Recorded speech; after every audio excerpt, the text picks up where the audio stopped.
बिस्मिल्लाहिर्रहमानिर्रहीम। अस्सलाम वालेकुम स्टूडेंट्स, उम्मीद है कि आप सब खैरियत से होंगे। मैं हूं आपका फ़िज़िक्स टीचर ज़िशान अली और आज हम सीखेंगे स्पीड एंड वेलोसिटी के बारे में। बोर्ड के लिहाज से इसके इंपॉर्टेंस को देखा जाए बच्चों, तो हमारे पास ये सिर्फ शॉर्ट क्वेश्चंस के तौर पर जो है और एमसीक्यूज़ के तौर पर आपको बोर्ड क्वेश्चन में पूछा जा सकता है। आइए स्टार्ट करते हैं हम लेक्चर को। प्रीवियसली बच्चों हम लोगों ने ये सीखा था कि अगर आपके पास कोई ऑब्जेक्ट जो है, लेट से हम सपोज कर लेते हैं कि कोई कार जो है वो क्या करती है, from position A to position B move करके जाती है, ठीक है। तो इट्स मीन कि वो सराउंडिंग के लिहाज से अपनी पोजीशन को चेंज कर रही है। तो इसका मतलब ये है कि आपके पास ये जो ऑब्जेक्ट है ये क्या कर रहा है, मोशन परफॉर्म कर रहा है, क्योंकि उसने अपनी पोजीशन को चेंज की है with respect to surrounding from A to B, ठीक है। तो इस मीन कि आपके ऑब्जेक्ट ने क्या की है, मोशन की है। अच्छा, इसके बारे में हमने मोशन के बाद हमने जो चीज़ें सीखी थी वो ये थी कि जब ऑब्जेक्ट ए पॉइंट ए से पॉइंट बी तक जाता है तो बेसिकली वो क्या कर रहा होता है, डिस्टेंस कवर अप कर रहा होता है, कोई लेंथ कवर अप कर रहा होता है।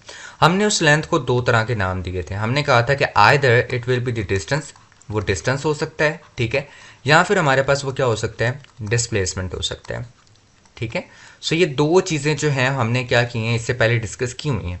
और आज के लेक्चर को समझने के लिए आपको इन दोनों चीज़ों का पता होना चाहिए कि डिस्टेंस क्या है और डिस्प्लेसमेंट क्या है। मैं थोड़ा सा ओवरव्यू दे देता हूँ कि लेट से कि अगर आपके पास पॉइंट ए से पॉइंट बी तक किसी ऑब्जेक्ट ने मूव करना है, ठीक है, ए से कहाँ तक, बी तक, तो जो एक्चुअल पाथ वो लेता है, ठीक है, अपने डिस्टेंस एक पॉइंट ए से पॉइंट बी तक जाने के लिए जो एक्चुअल पाथ वो लेता है उसको आप क्या कह देते हैं, उसको आप डिस्टेंस का नाम देते हैं, ठीक है। लेकिन पॉइंट ए से पॉइंट बी तक जाने के लिए जो शॉर्टेस्ट डिस्टेंस होता है, जो स्ट्रेट लाइन होती है, ठीक है, उसको हम क्या बोलते हैं, डिस्प्लेसमेंट बोलते हैं, ठीक है। सो पॉइंट ए से पॉइंट बी तक जाने का जो शॉर्टेस्ट डिस्टेंस है उसको क्या बोला जाता है बच्चों, डिस्प्लेसमेंट बोला जाता है, ठीक है। सो ये दो चीज़ें जो हैं हम प्रीवियसली सीख चुके हैं, ठीक है, स्पीड और मोशन को, स्पीड एंड वेलोसिटी को समझने से पहले। अच्छा, इसके अलावा इस टॉपिक को समझने के लिए हमें किन चीज़ों का पता होना चाहिए, वो है हमारे पास scalars and vectors.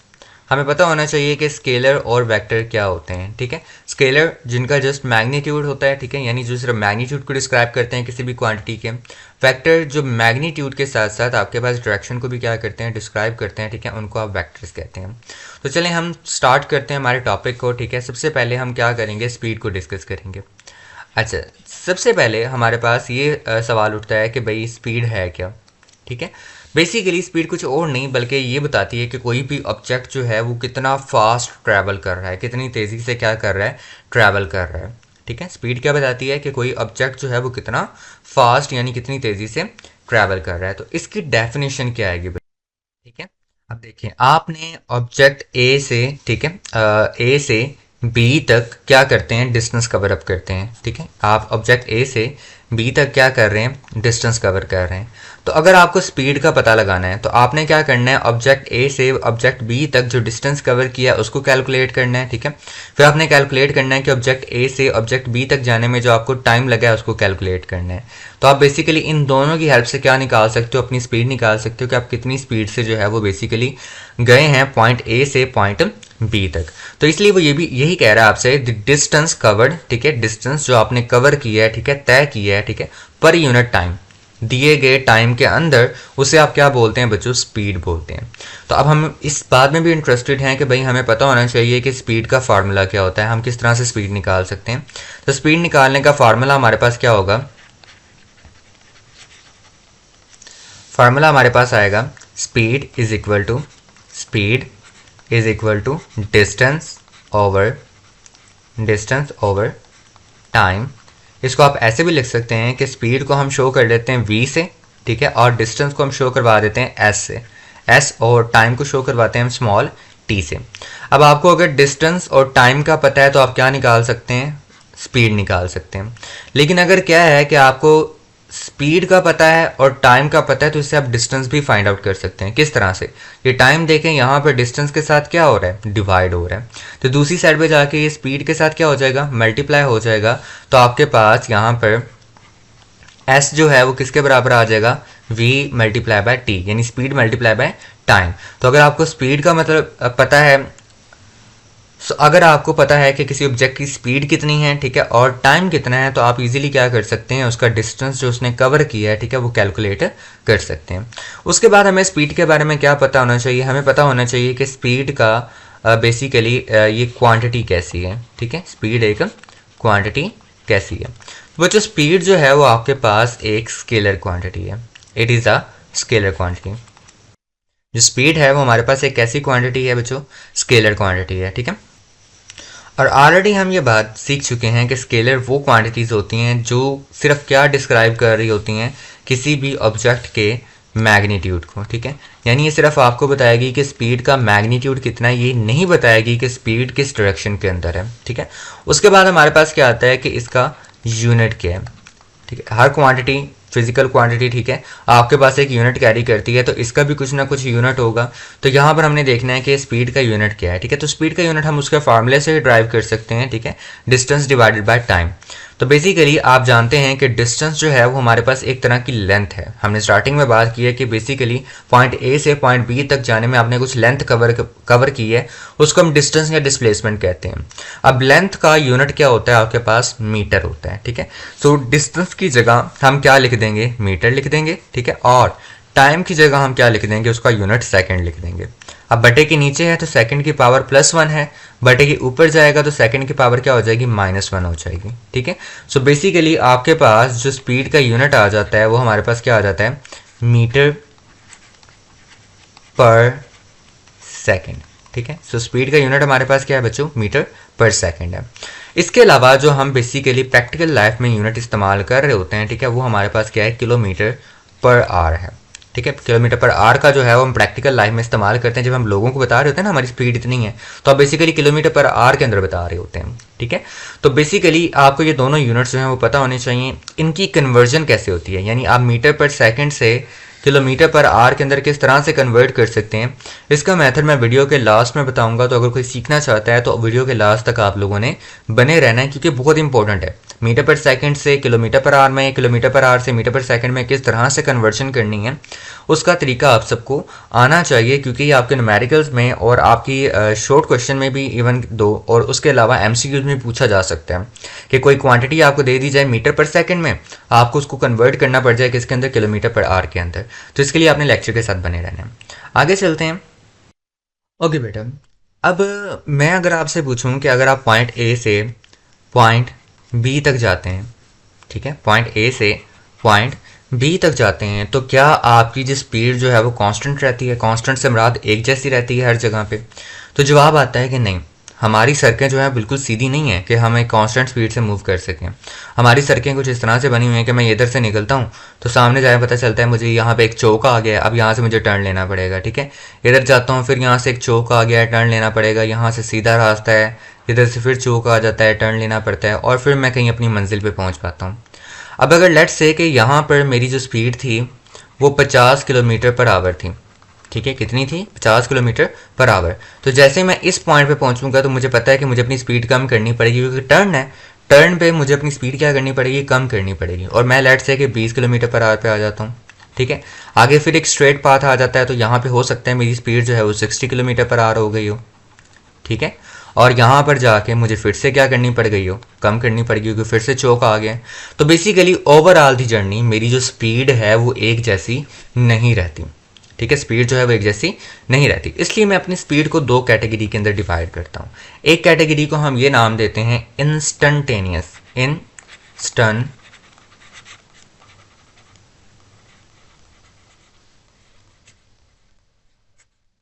Instantaneous speed, ठीक है। अब देखें इंस्टेंटेनियस स्पीड के अंदर ये जो वर्ड लिखा हुआ है, ठीक है, इसको हम बोलते हैं इंस्टेंट। इंस्टेंट का मतलब होता है लम्हा, ठीक है। वक्त के किसी लम्हे के अंदर जो आपकी स्पीड होगी, ठीक है, वो इंस्टेंटेनियस स्पीड होगी। सपोज करें आप गाड़ी चला रहे हैं, ये देखें आपका स्पीडोमीटर है आपके सामने, आप गाड़ी चला रहे हैं, ठीक है, और गाड़ी चलाते वक्त आपको अचानक से आपका दोस्त पीछे बैठा हुआ स्पीड पूछ लेते हैं, बताओ कितनी स्पीड से जा रहे हो। तो आप फ़ौरन से स्पीडोमीटर पे देखेंगे और आप उसे कहेंगे मैं 40 किलोमीटर पर आवर की स्पीड से जो है वो जा रहा हूँ। तो बेसिकली आप अपने दोस्त को क्या बता रहे हो, आप अपने दोस्त को अपनी इंस्टेंटेनियस स्पीड बता रहे हो कि भाई वक्त के इस लम्हे पे मेरी ये स्पीड है। क्या आपको लगता है कि अगले 3-4 सेकंड के बाद आपकी स्पीड 40 ही होगी? हो सकता है ऐसा ना हो, ठीक है, हो सकता है आपको किसी पॉइंट पर सामने कोई गाड़ी आ जाए तो आपको अपनी स्पीड क्या करनी पड़ जाए, कम करनी पड़ जाए। तो ओवरऑल दी जर्नी, ठीक है, आपकी जो स्पीड होती है वो इंस्टेंटेनियस नहीं होती, ठीक है। इंस्टेंटेनियस स्पीड सिर्फ एक लम्हे के लिए होती है, ठीक है, जो आपके स्पीडोमीटर पे आपको शो हो रही होती है। आपकी स्पीड हर लम्हा क्या करती रहती है, तब्दील करती रहती है। सो इसलिए हम इंस्टेंटेनियस स्पीड को किस तरह से डिफाइन करेंगे बच्चों, इसे देखें, ठीक है बच्चों। The speed of a vehicle that is shown by it's speedometer at any instant, instant का मतलब लम्हे पे, ठीक है, वो स्पीड जो आपकी गाड़ी आपको शो करवाती है, ठीक है, आपके स्पीडोमीटर के ऊपर किसी भी लम्हे में, उसको आप क्या बोलते हैं, इंस्टेंटेनियस स्पीड बोलते हैं। तो मैंने कहा था दो कैटेगरीज हैं, ठीक है। एक वो कैटेगरी जो आपका दोस्त गाड़ी में बैठे फ़ौरन से आपसे पूछता है कि भाई स्पीड बताओ, तो आप स्पीडोमीटर पे देख के बता देते हैं। दूसरी कैटेगरी वो आती है कि जब आपका दोस्त पूरी जर्नी ट्रैवल करके, ठीक है, पॉइंट ए से पॉइंट बी तक पहुंचता है तो आपसे पूछता है कि भाई तुम कितनी स्पीड से आए हो, तो आप अंदाज़न बोल देते हैं कि मैं 50 किलोमीटर पर आवर की स्पीड से आया हूँ। तो बेसिकली आप क्या कर रहे हैं, आप उसको सही बता रहे हैं, ऐसा नहीं कि आप उसे गलत बोल रहे हैं, गलत गाइडेंस दे रहे हैं, आप उसको सही बोल रहे हैं। आप अपने अंदाजे के मुताबिक उसको अपनी एवरेज स्पीड बता रहे हैं कि अब एवरेज इससे जो है वो बेसिकली चलते हुए आए हैं। तो आए डिफाइन करते हैं एवरेज स्पीड को। ओके बच्चों, तो एवरेज स्पीड हमारे पास क्या होती है, it is the ratio of total distance to total time. यानी आप क्या देखते हैं, आप अपने दोस्त को बेसिकली ये बता रहे होते हैं कि हमने टोटल डिस्टेंस जो है ए से लेकर बी तक इतना कवर किया है, इतने में टोटल टाइम लगा है, तो दोनों को डिवाइड करने से आपके पास क्या निकल आती है, एवरेज स्पीड निकल आती है। और वो एवरेज स्पीड से मुराद ये नहीं होता कि हम पूरे रास्ते 50 किलोमीटर पर आवर की स्पीड से आए, नहीं। एक्चुअल में हम रास्ते में कई जगह ऊपर नीचे होते रहे हैं, लेकिन हम सिर्फ अपने अंदाजे के मुताबिक, ठीक है, हम चीज़ों को सम अप करके एवरेज बता रहे हैं कि एवरेज हम इतने से जो है वो चलते हुए आए हैं। तो एवरेज स्पीड जो है वो आपके पास, नीचे मैंने उसे डिफाइन कर दिया है कि आपके पास बेसिकली होती क्या है, ठीक है। नेक्स्ट हम देख लेते हैं इसको हम फाइंड कैसे कर सकते हैं। तो एवरेज स्पीड फाइंड आउट करने के लिए देखिए मैंने फार्मूला लिख दिया है, ठीक है, कि हमारे पास एवरेज स्पीड जो है वो किसके बराबर है, total distance covered divided by total time taken. So V average, ठीक है, वी एवरेज, वी के नीचे आपने छोटा सा ए वी लिख देना है जो रिप्रेजेंट करेगा एवरेज को, ठीक है, वी लिख दें और उसके साथ छोटा सा ए वी लिख दें। V average is equal to time total distance cover, ठीक है, उसको अगेन आप जो है बेसिकली किससे शो करवाएंगे, एस से, और divided by total time taken को आप किससे शो करवाएंगे, टी से। तो इस फार्मूले की हेल्प से आप क्या कर सकते हैं, एवरेज स्पीड जो है वो फाइंड आउट कर सकते हैं। चलिए हम दूसरी क्वांटिटी की तरफ चलते हैं जो हमारे पास क्या है, वेलोसिटी। अच्छा बच्चों, वेलोसिटी और स्पीड में जो फ़र्क है वो आप को समझना चाहिए, ठीक है। स्पीड जो है वो सिर्फ आपको क्या बता रही है कि आप कितने मैग्नीट्यूड से जा रहे हैं। जैसे देखिए मैंने पीछे डिस्कस किया ना कि उसने दोस्त ने पूछा कि कितनी स्पीड से गाड़ी चला रहे थे, तो आपने सिर्फ बोला 50 किलोमीटर पर आवर की स्पीड से चला रहे थे। क्या आप अपने दोस्त को बताया कि भाई मैं किस सिमत में चला रहा था, नहीं ना बताया। उसकी रीज़न क्या थी कि आप उसको स्पीड बता रहे थे। अगर आप उसको ये बता देते कि मैं इतनी स्पीड से चला रहा था और इस डायरेक्शन में जा रहा था, तो वो स्पीड नहीं रहनी थी बल्कि वो क्या बन जानी थी, वेलोसिटी बन जानी थी, ठीक है। सो ऑब्जेक्ट की स्पीड को डिफाइन करना है यानी उसके मैग्नीट्यूड को बताना है, तो बेसिकली आप स्पीड का जिक्र कर रहे हैं। लेकिन अगर आप मैग्नीट्यूड के साथ साथ डायरेक्शन को बताते हैं तो आप किसका जिक्र कर रहे हैं, वेलोसिटी का जिक्र कर रहे हैं। अब वेलोसिटी को बिल्कुल वैसे ही डिफाइन किया जाएगा जैसे आपने स्पीड को डिफाइन किया था, बस फ़र्क क्या आएगा, डिस्प्लेसमेंट का फ़र्क आ जाएगा, ठीक है। सो मैं यहाँ पे डेफिनेशन लिख देता हूँ। So the net displacement of a body in unit time is called velocity, ठीक है। यूनिट टाइम के अंदर जो आपकी बॉडी नेट डिस्प्लेसमेंट कवर करती है उसको आप क्या बोलते हैं, वेलोसिटी बोलते हैं। अब देखिए यहाँ पर एक वर्ड लिखा हुआ है नेट, ठीक है। अब नेट देख के बच्चे समझेंगे जाली को कहते हैं, नहीं, ये वो वाली जाली की बात नहीं कर रहा। बेसिकली नेट से मुराद यहाँ पर कुछ और है। अगर आप बच्चों ने मेरा डिस्प्लेसमेंट वाला लेक्चर देखा है तो मैंने वहाँ पर ये बात सिखाई हुई है कि अगर आपके पास कोई ऑब्जेक्ट पॉइंट ए से पॉइंट बी तक जाता है, ठीक है, ए से कहाँ तक जाता है, बी तक जाता है, और फिर बी से दोबारा कहाँ पर आ जाता है, ए पे आ जाता है, बी से दोबारा कहाँ पे आ जाए, ए पर आ जाए, तो बेसिकली उसने जो नेट डिस्प्लेसमेंट किया है वो हमारे पास क्या होता है, ज़ीरो होता है। तो वहाँ पर मैंने नेट डिस्प्लेसमेंट के बारे में अच्छे से जो है गाइडेंस दी हुई है, तो अगर आपने वो वीडियो नहीं देखी तो उसको ज़रूर देखें, आपको नेट डिस्प्लेसमेंट का पता चल जाएगा। सो वेलोसिटी क्या है हमारे पास, net displacement of a body in unit time is called velocity, ठीक है बच्चों। सो अब हम क्या करते हैं यहाँ पर बेसिकली डिस्कस कर लेते हैं कि वेलोसिटी को फाइंड आउट करने के लिए हम फार्मूला कौन सा इस्तेमाल करते हैं। कोई चेंजिंग नहीं है, ठीक है, सिंपल लास्ट वाला फार्मूला है, ठीक है। उसके अंदर आपने क्या करना है, जहाँ पे डिस्टेंस लिखा था वहाँ पे डिस्प्लेसमेंट लिख देना है। सो वी एवरेज, ठीक है, क्योंकि हम एक्चुअल में जो बता रहे होते हैं वेलोसिटी को वो एवरेज वेलोसिटी होती है, ठीक है। सो वी एवरेज हमारे पास इसके बराबर आ जाएगा डिस्प्लेसमेंट डिवाइडेड बाय टाइम, ठीक है। अच्छा, इन दोनों के ऊपर आप बच्चों सिंबल्स लगा सकते हैं, ठीक है। सिंबल किस तरह के कि आप यहाँ पे इनके ऊपर एरो लगा दें।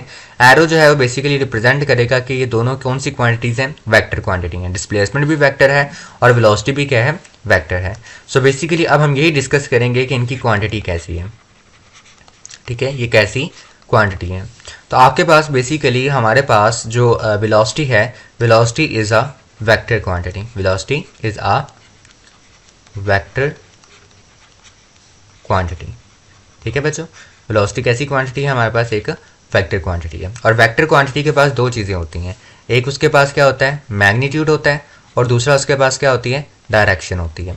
सो वेलोसिटी ना सिर्फ आपको ये बताएगी कि ऑब्जेक्ट कितनी स्पीड से जा रहा है, बल्कि ये भी बताएगी कि किस डायरेक्शन के अंदर जा रहा है, ठीक है। जिस तरह डिस्प्लेसमेंट बताता था कि ऑब्जेक्ट जो है वो किस डायरेक्शन में जा रहा है, ठीक है, तो उस तरह आपको वेलोसिटी भी बताएगी कि ऑब्जेक्ट मूव तो कर रहा है लेकिन किस डायरेक्शन में मूव कर रहा है, ये भी आपको बताएगा। अच्छा, उसके बाद हमें बच्चों जो पता होना चाहिए वो है इसका यूनिट। इसका यूनिट वही है, ठीक है, जो आपके पास स्पीड के यूनिट होते हैं, क्योंकि दोनों बेसिकली एक तरह से आपको स्पीड ही बता रही होती है कि ऑब्जेक्ट कितना तेज़ मूव कर रहा है। सो बेसिकली आपके पास यूनिट का आ जाएगा, वेलोसिटी का जो यूनिट है वो मीटर पर सेकंड है, ठीक है, या फिर दूसरे लफ्ज़ों में हम इसे कह सकते हैं, जो मैंने अभी आपको बताया कि इसके लिए हम किलोमीटर पर आवर का भी क्या कर सकते हैं बच्चों, इस्तेमाल कर सकते हैं। Okay ji, I hope so कि यहाँ तक जो है वो चीज़ें आपको समझ आ चुकी होंगी। अब जो क्वेश्चन पूछा जा सकता है आपसे, ठीक है, वो ये है कि differentiate between speed and velocity, ठीक है, स्पीड और वेलोसिटी के दरमियान में डिफरेंशिएट करें। तो आपने क्या करना है, पेपर के सेंटर में एक लाइन ड्रॉ करनी है, ठीक है। एक साइड पे आपने लिखना है स्पीड को और दूसरी साइड पे आपने लिख लेना है वेलोसिटी को। तो जो चीज़ें मैंने ऊपर लिखवाई हैं हम उन्हीं का इस्तेमाल करेंगे। पहली लाइन में आपने क्या करना है, डेफिनेशन को डिस्क्राइब करना है, ठीक है, क्या करना है, डेफिनेशन को डिस्क्राइब करना है, इधर भी, ठीक है। डेफिनेशन लिखने के बाद आपने दूसरी लाइन में क्या लिखना है, फार्मूला लिखना है, ठीक है, कि दोनों का फार्मूला ये है। ऑफ कोर्स आपको तीसरी चौथी लाइन में पहुंचना पड़ेगा क्योंकि डेफिनेशन छोटी नहीं है। उसके बाद आप फार्मूला लिखने के बाद आप क्या करेंगे, आप बताएंगे ये कैसी क्वांटिटी है, और ये सारी चीज़ें मैंने ऊपर बताई हुई हैं, ठीक है। सो ये तीन बेसिक डिफरेंस है जो बेसिकली स्पीड और वेलोसिटी के दरमियान में आते हैं, ठीक है। यूनिट नहीं है, यूनिट जो है वो बेसिकली सिमिलैरिटी है, दोनों का यूनिट सेम है, ठीक है, तो वो डिफरेंस का पार्ट नहीं बनता। क्लियर है बच्चों? सो इस तरह से आप बेसिकली दोनों में डिफरेंस लिख सकते थे, ठीक है। अच्छा, उसके बाद हम सीखेंगे कि अब हमने सीख लिया कि स्पीड क्या होती है और वेलोसिटी क्या होती है। तो आपकी बुक ने बेसिकली एक एग्जांपल डिस्कस की हुई है, हम इसको थोड़ा सा यहाँ पे टच दे लेते हैं कि लेट से आपके पास कोई ऑब्जेक्ट जो है वो पॉइंट ए से मूव करता हुआ पॉइंट बी तक जाता है, ठीक है। ए से कहाँ मूव करके जा रहा है, पॉइंट बी तक मूव करके जा रहा है। तो उसकी जो बेसिकली स्पीड है वो 70 किलोमीटर पर आवर है। आपसे पूछा जाता है कि बताएं कि भाई ऑब्जेक्ट की स्पीड कितनी है, ठीक है, और ऑब्जेक्ट की वेलोसिटी कितनी है, ठीक है।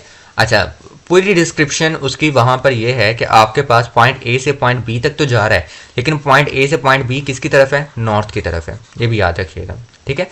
अब उस ऑब्जेक्ट की जो स्पीड है वो 70 किलोमीटर पर आवर है, तो ऑफ कोर्स हमें स्टेटमेंट से पता चल जाएगा कि स्पीड कितनी है। भाई स्पीड 70 किलोमीटर पर आवर है, क्योंकि स्पीड सिर्फ डिस्कस करता है किसी बेसिकली क्वांटिटी के मैग्नीट्यूड को।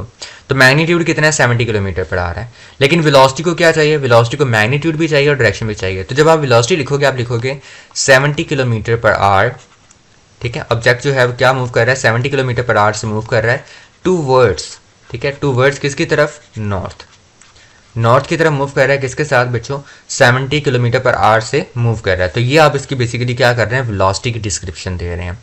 आए हम थोड़ा वेलोसिटीज़ के बारे में और सीख लेते हैं। आपके पास दो तरह की वेलोसिटीज़ होती हैं बच्चों, आपके पास होती है यूनिफॉर्म, ठीक है, या फिर नॉन यूनिफॉर्म वेलोसिटी, ठीक है, नॉन यूनिफॉर्म वेलोसिटी। तो बच्चों अब हम डिफाइन करेंगे यूनिफॉर्म वेलोसिटी को और नॉन यूनिफॉर्म वेलोसिटी को। अच्छा, तो बच्चों हमारे पास जो यूनिफॉर्म वेलोसिटी है उसकी डेफिनेशन क्या आएगी, the velocity is said to be uniform if the speed and distance of a moving body does not change. लेकिन वर्ड यूनिफॉर्म से पता चलता है, आप स्कूल जाते हैं तो आप सब यूनिफॉर्म पहन के जाते हैं। जब आप लोगों ने यूनिफॉर्म पहना होता है तो अपने इर्द गिर्द देखें, सब बच्चों का यूनिफॉर्म एक जैसा होता है, ठीक ठीक है, किसी का यूनिफॉर्म डिफरेंट तो नहीं ना होता, सबका यूनिफॉर्म जो है वो कैसा है, एक ही जैसा होता है।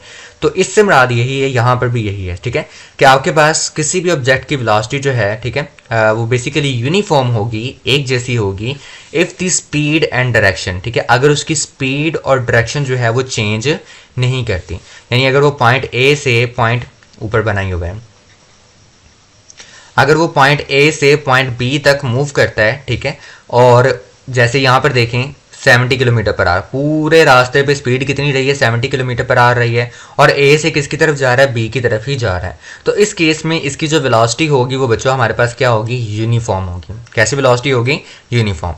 क्लियर है।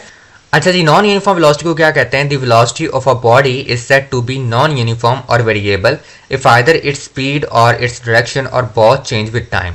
ठीक है, अगर कोई ऑब्जेक्ट जो है, ठीक है, उसकी वेलोसिटी को हम नॉन यूनिफॉर्म कहेंगे या फिर वेरिएबल कहेंगे अगर क्या करता है वो ऑब्जेक्ट अपनी स्पीड को, अपनी डायरेक्शन को या फिर दोनों को वक्त के साथ क्या करता रहे, तब्दील करता रहे, तो उसको हम क्या बोलते हैं बच्चों, नॉन यूनिफॉर्म वेलोसिटी बोलते हैं। तो दोनों को आप यहाँ से स्क्रीन से नोट कर सकते हैं, ठीक है, कि यूनिफॉर्म वेलोसिटी आपके पास क्या होती है और नॉन यूनिफॉर्म वेलोसिटी क्या होती है। चलिए आगे बढ़ते हैं और हम एग्जाम्पल देखते हैं यूनिफॉर्म वेलोसिटी की, क्योंकि रियल लाइफ में हमारे पास यूनिफॉर्म वेलोसिटी एग्जाम्पल देखने को कम ही मिलती है। उसकी रीज़न क्या है कि जब आप पॉइंट ए से पॉइंट बी तक जाते हैं, ठीक है, मतलब कि इन रियल लाइफ किसी एक जगह से किसी दूसरी जगह जा रहे होते हैं, पॉइंट ए और पॉइंट बी जस्ट मैं एनालॉजी के लिए इस्तेमाल करता हूँ। जब आप इस तरह से मूव करके जा रहे होते हैं तो वक्त के हर लम्हे पे आपकी स्पीड चेंज कर रही होती है। क्यों? क्योंकि आपको यहाँ पे अपनी स्पीड कम करनी पड़ती है, यहाँ पे भी कम करनी पड़ेगी, यहाँ भी कम करनी पड़ेगी।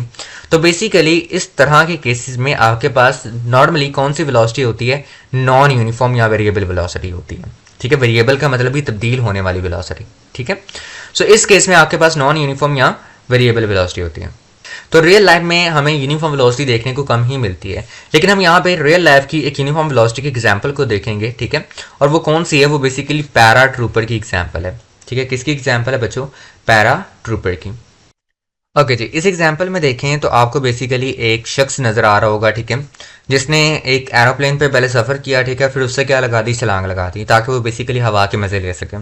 तो बेसिकली जैसे ही एरोप्लेन से छलांग लगाता है तो ये कुछ देर के लिए तो फ्रीली फॉल करता है, ठीक है, under the action of gravity, लेकिन फिर अपने पैराशूट को क्या कर देता है, ओपन कर देते हैं। अब जब ये पैराशूट को ओपन करता है तो देखें इसको पहले कौन सी चीज़ नीचे की तरफ खींच रही होती है, इसके ऊपर एक फोर्स लग रही होती है, फोर्स ऑफ ग्रेविटी। ठीक है, जो हर किसी के ऊपर लग रही होती है। इस टाइम पे आप बैठे हुए हैं ना, ठीक है, तो आपके ऊपर भी फोर्स ऑफ ग्रेविटी लग रही है जो आपको ज़मीन की तरफ क्या कर रही है, खींच रही है। ठीक है, वो अलग बात है, आप बैलेंस हैं एक रिएक्शन फोर्स की वजह से, लेकिन फिर वक्त के लिए सीखें कि हर ऑब्जेक्ट को एक फोर्स जो है वो ज़मीन की तरफ क्या करती है, खींचती है, जिसको आप ग्रेविटी की फोर्स कहते हैं। अब जैसे ये पैराशूट ओपन करता है तो आपको पता है यहाँ पर हवा मौजूद है इस एरिया के अंदर। तो ये हवा जो है बेसिकली क्या करती है, ऊपर की तरफ फोर्स लगाती है, जिसको हम एयर रेजिस्टेंस बोलते हैं। क्या बोलते हैं बच्चों, एयर रेजिस्टेंस बोलते हैं। ठीक है, अब एयर रेजिस्टेंस जो है वो बेसिकली फोर्स ऑफ ग्रेविटी को क्या कर देती है, बैलेंस अप कर देती है, दोनों को क्या कर देती है, बैलेंस कर देती है, जिसकी वजह से जो बेसिकली ये पैराट्रूपर है वो यूनिफॉर्म वेलोसिटी से क्या करता है, मूव करते हुए नीचे की तरफ आ जाता है। क्लियर है। आए अब इस चीज़ के आंसर को हम बुक से आइडेंटिफाई कर लेते हैं, क्योंकि बेसिकली आपको ये शॉर्ट क्वेश्चन में आ सकता है।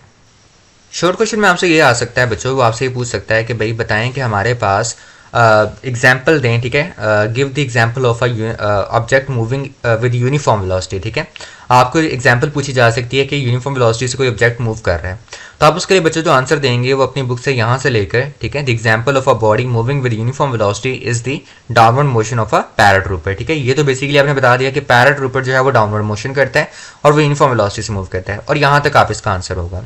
ठीक है, अब कुछ बच्चे कहते हैं सर इसको शॉर्ट किया जा सकता है। ठीक है, तो ऑफकोर्स आप इसे शॉर्ट कर सकते हैं।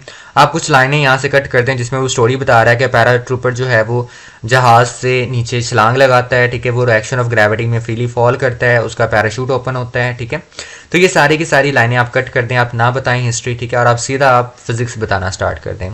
ठीक है, ये वाली लाइन और ये वाली लाइन जो है वो कैंसिल कर दें। ठीक है, और बाकी जो है वो आपको सारा का सारा लिखना पड़ेगा। ठीक है, इसकी एग्जाम्पल के अंदर।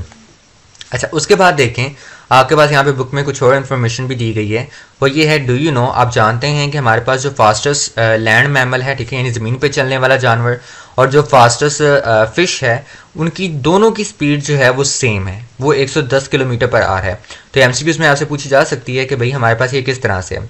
अच्छा इधर देखें, एक ब्रेन टीजर दिया गया है आपको पास कि एक कार जो है वो बेसिकली क्या कर रही है, मूव कर रही है एक सर्कुलर ट्रैक के ऊपर, और उसकी स्पीड जो है वो कांस्टेंट है। ये उसने हमें इन्फॉर्मेशन दी है, स्पीड क्या है उसकी, कांस्टेंट है, लेकिन उसकी वेलोसिटी चेंज कर रही है हर इंस्टेंट के ऊपर। तो बताएं उसकी रीज़न क्या हो सकती है। देखें आपके पास जो बेसिकली स्पीड है वो सिर्फ किसको डिस्कस करती है, मैग्नीट्यूड को, लेकिन जो वेलोसिटी है वो मैग्नीट्यूड के साथ साथ किसको डिस्कस करती है, डायरेक्शन को।